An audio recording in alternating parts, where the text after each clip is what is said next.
The dreaded glucose tolerance test. This thing gets so much hate online, but today I want to give you my very best tips for successfully taking the test without absolutely hating it, for the most part.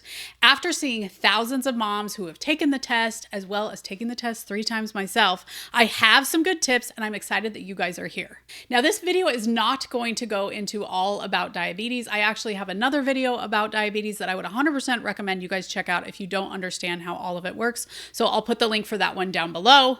But what are the tips? Well, first off, let me just give you the cliff notes. You take the oral glucose challenge test usually around 24 weeks. Now, if you've had a big baby or you're overweight, they might have you take it earlier in pregnancy. Most often they start with a 1-hour test, which I got to tell you, I love the orange drink. If you get the orange drink, it's just like an orange IC.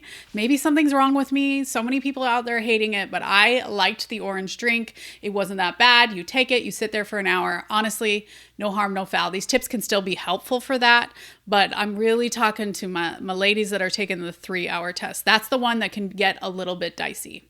So first off, what do you eat in advance? If you're taking the 3-hour test, you have a fasting glucose, so you're going to eat nothing in advance. But if you're taking the 1-hour test, some providers order a fasting glucose and some do not. So make sure to check with your provider if it is okay if you eat in advance.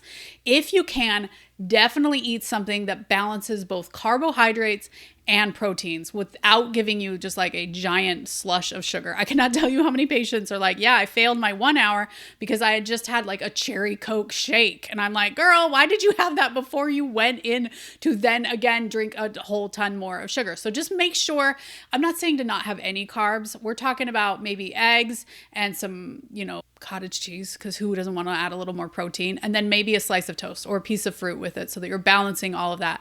And you're not eating it right before you go in to take the drink, eat it a couple hours in advance.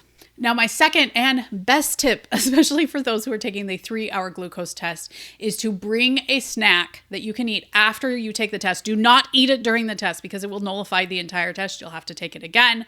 That balances both carbohydrates and proteins. Have I said that enough? I'm a big fan of balancing both carbohydrates and proteins, which is why in the online prenatal class for couples, we have a nutritionist who comes in and talks about great snacks and meals to eat during pregnancy and labor.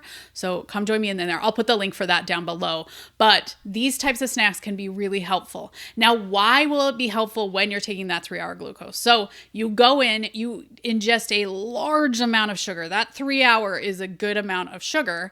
And then you just hang out for 3 hours, which is what we would never recommend a person do, which is probably why this test gets so much hate online. But it's what does it. If you're out there saying, oh, the A1C will work out, I'm here to tell you it won't. The way that test works just doesn't work the same as this. And currently, this is our best test. Now, there is the fresh test out there. Most places charge you extra, which I think is a complete racket considering how much they're charging for this bunch of sugar.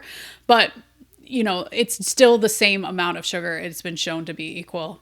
For me, I would save the cash, put it in the college fund, and just take the regular test, but that's me.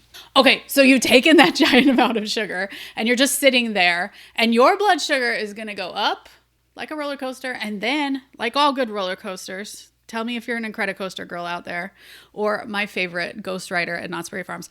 But then that blood sugar is going to come down.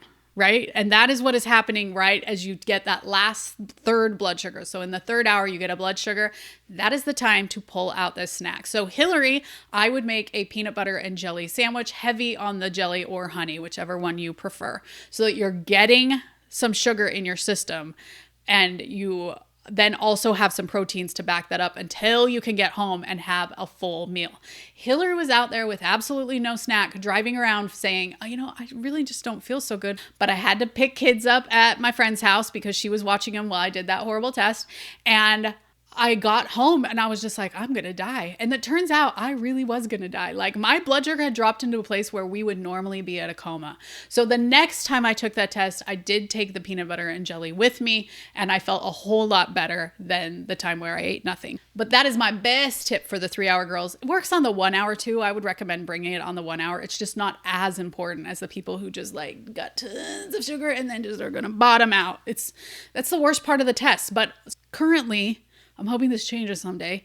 It is the best test that we have because of how gestational diabetes comes on. which again, if you're interested in more information on gestational diabetes, I'll put that other video down below. Now, like I said, this test usually happens 24, 26. It is also a good time to be learning about kick counts. If you haven't done kick counts before, you don't know anything about them, or you're not sure your provider's telling you the right way to do them, which happens a lot, I'm going to put my cheat sheet down below. You guys can check it out. It is so helpful, and I'm a huge fan of kick counts because studies have shown that when done correctly, which not a lot of providers give this in the correct way, decrease stillbirths by 33%. So check that down below. Okay, now a lot of you are here saying, Hillary, but how am I going to pass that test? And I'm here to tell you there's nothing you can do to pass this test like by faking it. And I'm also here to tell you, you wouldn't want to do that. The reason we are taking this test, it's not like college. It's not just to get the grade. It's to actually find out if you have it. Because if you have gestational diabetes and it goes undetected, your baby is at a much higher risk of stillbirth, along with complications for you and baby in addition to that. So it's so important that we actually find out if you do have diabetes. I'm just here to help you make the test a little bit easier.